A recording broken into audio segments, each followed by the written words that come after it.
ఇక నవ్వులటని రాజేంద్ర ప్రసాద్ ముచ్చటకు వస్తే ఒకటి కాదు రెండు కాదు చాలా వందల కొద్ది సినిమాలు తీసిండు. అప్పుల అప్పారావు అని, ఆ ఒక్కటి అడక్కని, ఇక చానే కోకరోకో ఎన్నో సినిమాలు ఉన్నాయి. సరే ఇప్పుడు ఆ టాపిక్ గురించి మనం మాట్లాడితే పెద్ద హిస్టరీ అవుతుంది. కానీ నేనేం చెప్పాలనుకున్నానంటే ఇప్పుడు డేవిడ్ వార్నర్ అంటే మన దేశ పైన కాదు, అసలు ఇక్కడ అవకాశాలే సంకనాకిపోతున్నాయి. మన వాళ్ళకి ఇవ్వకుండా మొత్తం కన్నడ వాళ్ళని తీసుకొచ్చి ఇండస్ట్రీలో దుమ్మి ఒక పక్కన లొల్లి మీరు చేసే అరాచకాలకు మొత్తం తెలుగు వాళ్ళకి అవకాశాలు లేకపోతున్నాయని చెప్పి కోట శ్రీనివాస్ లాంటి మహానటులు అయితే గట్టిగానే ఆందోళన చెంది తెలుగు వాళ్ళకు పని లేకుండా పోతున్నది. హిందీ నుంచి విలన్లను పట్టుకొస్తారు, హిందీ నుంచి క్యారెక్టర్ ఆర్టిస్ట్ని పట్టుకొస్తారు, హిందీ నుంచి హీరోయిన్లను పట్టుకొస్తారు, తెలుగు వాళ్ళకు అన్నం దొరుకుతలేదు, తెలుగు పరిశ్రమలు అని చెప్పి ఓ పక్కన ఈ సినిమా ఇండస్ట్రీలో ఆల్రెడీ ముసలం ఉన్నది.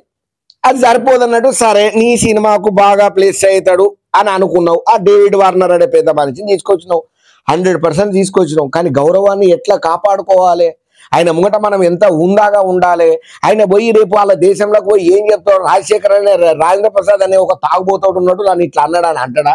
ఆయనకు తెలుగు రాదు కాబట్టి దొంగ మూకోడు కన్నా కూడా పాపం నవ్వుకుంటా స్వచ్ఛమైన నవ్వుతాడు. పాపం ఆయన అట్టనే కూర్చున్నాడు, తిడుతున్నాడా పొగుడుతున్నాడా అర్థం కాదు.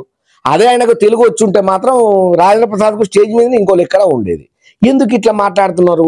కాకపోతే ఏంటంటే ఉన్నట్టుండి వీళ్ళకు స్టేటస్ అమాంతం పెరిగేసరికి ఏం చేయాలనో అర్థమైతే లేదా. ఆ వచ్చేటప్పుడు కూడా మీరు చూడండి ఒక వీడియో ట్రోల్ బాగా మీమ్స్ లో తిరుగుతున్నది.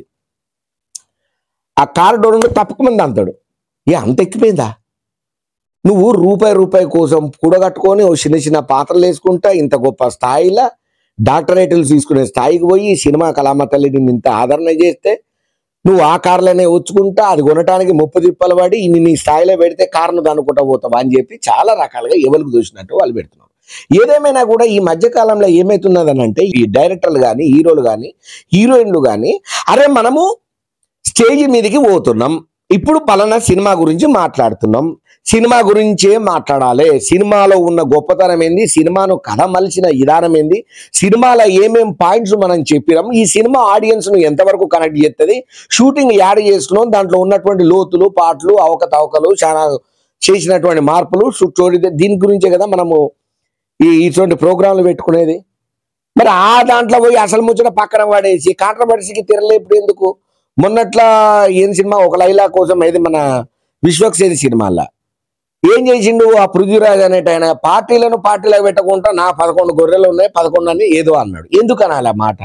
నువ్వు కథపరంగా స్టోరీలలో చెప్పించుకో, ఆడియన్స్ చూసినప్పుడు రియాక్ట్ అవుతారు కదా. నువ్వు మళ్ళా కెలికి మరి కంపు చేసుకున్నాడు పండుకున్నాడు లేదు దండించుకున్నాడు కాదా? అసలు ఎందుకు అట్లా అనవసరమైనటువంటి టాపిక్లు? అంటే మా రెమ్యునరేషన్ మేము తీసుకున్నాం, మా పైసలు మాకు వచ్చినాయి, ప్రొడ్యూసర్ గారు ఏడా సంఖ్య నాకపోతే మాకెందుకు? ఇప్పుడు మీరు అన్న మాటలు ప్రొడ్యూసర్ పైన ప్రభావం పడుతుంది కదా, ఆ సినిమా పైన ప్రభావం పడితే మొన్న లైలా ఉన్నది సరే సినిమా కొంత అటు ఇటు ఉన్నదనే విషయం పక్కన పెడితే మీరు 11వ నెంబర్ను హైలైట్ చేసుకుంటా కొంచెం కింటాల్ చేసుకుంటా మాట్లాడేసరికి ఆ సినిమా ఉన్నది కాస్త అసలు మినిమం కలెక్షన్లు లేకుండా 10 మందితో థియేటర్ నడిపియలేదా? విశ్వక్సేన్ వచ్చి సారీ చెప్పిండు దీనికి సినిమాకు సంబంధం లేదు ఎవరి వ్యక్తిగతం వాళ్ళదని వచ్చి చెప్పిండు, వీడియో పెట్టాల్సిన పరిస్థితి వచ్చింది. సినిమాకు ఆయన రాజకీయానికి సంబంధం లేదు, ఇది మా సినిమా లైలా వేరని చెప్పినంత మాత్రాన తిట్టిన తిట్లు అన్న మాటలు జారిన మాట పోతుందా? అందుకే మన పెద్దోళ్ళు అంటారు కదా వదిలిన బాణం జారిన మాట వెనక్కు రాదని. మరి వీళ్ళు సినిమా ప్రమోషన్లకి వచ్చి ఎందుకు ఇట్లా వాళ్ళను వీళ్ళను కావాలని టిగ్గర్ చేసినట్టు కెలుక్కున్నాడు? మొన్నట్లా చిరంజీవి గారిది విషయం ఉన్నది, ఇంట్లో మొత్తం లేడీస్ హాస్టల్ ఉన్నది ఒక పురుగు లేదా సాయిని ఏదో. ఇప్పుడు చిరంజీవి గారి మనస్తత్వం ఎట్లయిపోయిందని అంటే నేను కూడా యంగు బాయ్ని, నేను ప్రతి ఒక్కరితోటి కమ్యూనికేషన్ తోటి ఉంటా, నేను ట్రెండ్ను ఫాలో అవుతా, నేను అందరితోటి నేను కలుపుగోలుగా తిరుగుతా అని చెప్పి పాప ఆయన ఏదో నిరూపించుకునే ప్రయత్నంలో సరదాగా సంతోషంగా ఏదో ఒక చిన్న సరదాగా జనరల్గానే ఆయన సంతోషంగా సరదాగా ఎక్కడ పోయినా కూడా ఒక మంచి ఆహ్లాదకరమైనటువంటి ప్లేస్మెంట్ ఉంటుంది. సో అట్లనే ఆయన కూడా ఆలోచించి ఏదో ఒక చిన్న నవ్వుకోవడానికి అని అన్నాడు. దాన్ని అమ్మని ఆఖరికి మెగాస్టార్ అసంటోని కూడా పద్మ విభూషణ్ అయినటువంటి కూడా ట్రోల్ చేయకుండా వదలరు. మరి మీరు ఇప్పుడు దీన్ని బుట్టి నేర్చుకోవాల్సింది ఏందనంటే మనం ఎక్కడికి పోతున్నాం, ఏ సందర్భంలో మాట్లాడుతున్నాం, మైకు చేతులకు వచ్చేటప్పుడు 1కి 2 సార్లు ఆలోచన చేయాలి. ఆ ప్రొడ్యూసర్ ఎవరు ఉన్నారో ఆయన అడగాలి, సార్ మీకు దండం పెడితే కడపలో తలకాయ పెడితే మీరు స్టేజ్ మీద ఏం మాట్లాడతారు, మీ దానా స్క్రిప్ట్ ఉన్నదా, ఇగో ఈ పాయింట్లు మాట్లాడండి అని చెప్పి ప్రొడ్యూసర్ అన్నాడు. ఇవాళ ప్రొడ్యూసర్ సినిమా ఇండస్ట్రీకి ఎవడంటే పత్యాపరంగాడు ఇది వరకు ప్రొడ్యూసర్ అయితే హీరోలు ఎన్టీ రామారావు గారు లాంటి మహానుభావులు, అక్కినేని నాగేశ్వరరావు లాంటి లెజెండ్ పెద్ద పెద్ద యాక్టర్లు కూడా ప్రొడ్యూసర్ అయితే టక్కన కుర్చీలకించి లేచేటోళ్ళు. కానీ ఇప్పుడు పరిస్థితి అట్లా లేదు. ప్రొడ్యూసరే హీరోలతో లేచే పరిస్థితి, హీరోయిన్లతో లేచే పరిస్థితి మోపైంది. పైసలు పెట్టి సరే ఇక అంత లోపలికి పోతే అదొక పెద్ద హిస్టరీ అవుతుంది అనుకో చెప్పుకుంటే సబ్జెక్టు.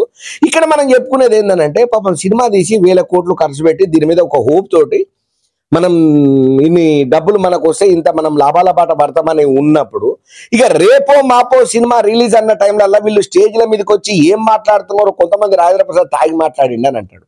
తాగి మాట్లాడిండు మనకు అనవసరం. మాట్లాడడం తప్ప కదా.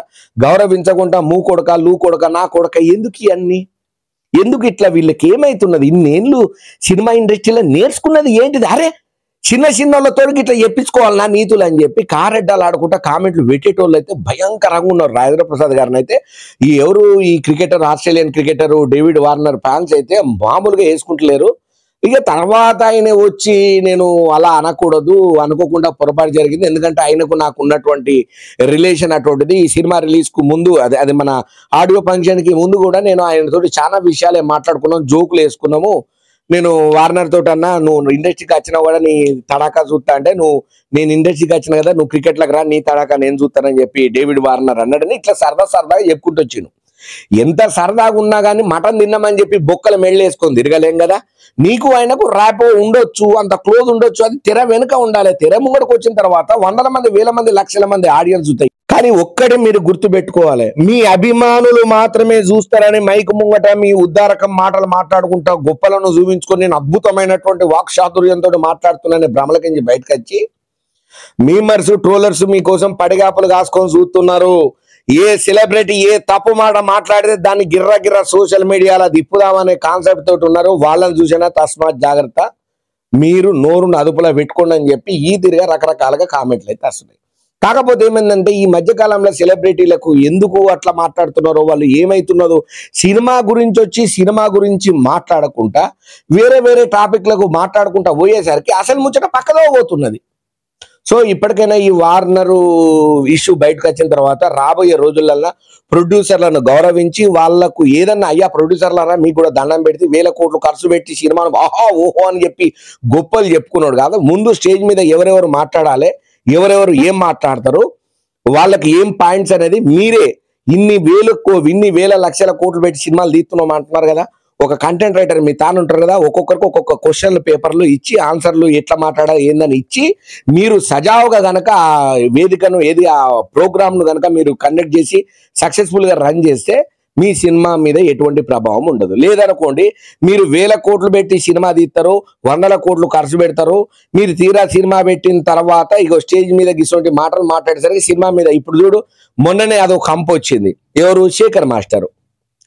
ఇది దా సర్ప్రైజ్ అని ఆ మిడ్డిని ఆ స్కట్ని ఇట్లా ముంగడికి అనే స్టెప్ మీద ఆల్రెడీ రాబిన్ వుడ్ మీద రాద్దాంతం నడుస్తూనే ఉన్నది. శేఖర్ మాస్టర్ను దుమ్మెత్తి పోసేటోళ్ళు గట్టిగానే పోతున్నారు. దీని మీద ఎంతైనా కూడా సినిమా పైన ప్రభావం ఉంటది కదా. ఇప్పుడు పిల్లలది మొత్తం ఏంటిది, ఇది సోషల్ మీడియా యుగం. షార్ట్స్ అని, రీల్స్ అని, పాటలు అనేది ఏదో చెప్తారు. రేపు ఎవరైనా పిల్లలు కర్మగాలి మనకు తెలియకుండా ఈ పాటలు ఎవరైనా పర్ఫామ్ చేసే పరిస్థితి ఏంది, ఏం నేర్పుతున్నావు సభ్య సమాజానికి అని చెప్పి గట్టిగానే ఈ తిరిగా పేరెంట్స్ అయితే కోపానికి బాగానే వచ్చింది శేఖర్ మాస్టర్ మీద. ఇప్పుడు అదే పంచాయతీ సరిపోలేదురా నాయన అంటే మళ్ళీ ఇది ఒకటి. సరే ఇప్పుడు శేఖర్ మాస్టర్ అదే ముచ్చటకు వస్తే ఆయన స్టెప్ క్రియేట్ చేసిండు. ప్రొడ్యూసర్ ఏం చేస్తున్నాడు? గుడ్డుగురం పళ్ళు దొమ్ముతున్నాడా? ఆ సినిమా డైరెక్టర్ ఏం చేస్తున్నాడు? వెంకీ కుర్మల గుడ్డుగురం పళ్ళు దొమ్ముతున్నాడా? చెప్పాలి కదా, ఇది వద్దు, కొంచెం ఈ స్టెప్ బాగాలేదు, రేపు ఇబ్బంది అయితే. అరే ఇంత నాలెడ్జ్ 40-50 ఏళ్లకు దగ్గరకు వచ్చింది కదా, జనాలలో తిరుగుతున్నాం, ఈ పాట మనం పెట్టొద్దు, ఈ స్టెప్ తప్పు కదని కనీస కామన్ సెన్స్ విచక్షణ అనేది కోల్పోయినలా మీ మెదళ్ళు ఏమైతున్నాయి మట్టి కొట్టుకమైందా అని చెప్పి చాలా మంది ఎవరికి తెలిసినట్టు వాళ్ళు చెప్తున్నారు. సరే ఏదేమైనా కానీ ఓవరాల్ గా చెప్పేది ఏంటంటే, ఏదైనా సినిమా రిలీజ్ కు ముందు మనం ఏం మాట్లాడుతున్నాం, ఏం మాట్లాడబోతున్నాము, మనం మాట్లాడొచ్చలేదు, అవసరమైతే స్కిప్ అయిపోయింది, మాట్లాడకపోయినా పెద్ద ఒరిగేది ఏం లేదు, ఆడియన్స్ ఏం ఈగల్ గా మావాడు మాట్లాడలేదని చూడరు. సరే ఏదేమైనా ఇప్పటికైనా కానీ రాబోయే సెలబ్రిటీలారా, ఫంక్షన్లలో అటెండ్ అయ్యే పెద్దలారా, దయచేసి 1-4 సార్లు మీరు స్టేజ్ మీద ఏం మాట్లాడాలి, మీరు ఎట్లయితే డైలాగులను మీరు ప్రాక్టీస్ చేస్తారో అట్లనే స్టేజ్ మీద మాట్లాడే బహిరంగ ప్రదేశాలలో 1-4 సార్లు మిమ్మల్ని మీరు గిల్లి తర్జుమా చేసుకోండి. నేను మాట్లాడేది కరెక్టేనా తప్ప, లేకపోతే ఇంట్లో ఒకసారి రిహార్సల్ చేసి స్టేజ్ల మీదకి వచ్చి మాట్లాడాలి. ఇటువంటి అవస్థలు పడే బాధ ఉండదని చెప్పి చాలా మంది కారెడ్డాలు ఆడుకుంటా కామెంట్లు పెడుతున్నారు. సో ఇది ఈ రోజు మనం మాట్లాడుకున్నటువంటి బర్నింగ్ టాపిక్. మరొక టాపిక్ తో మళ్ళీ మీ ముందు ఉంటాను.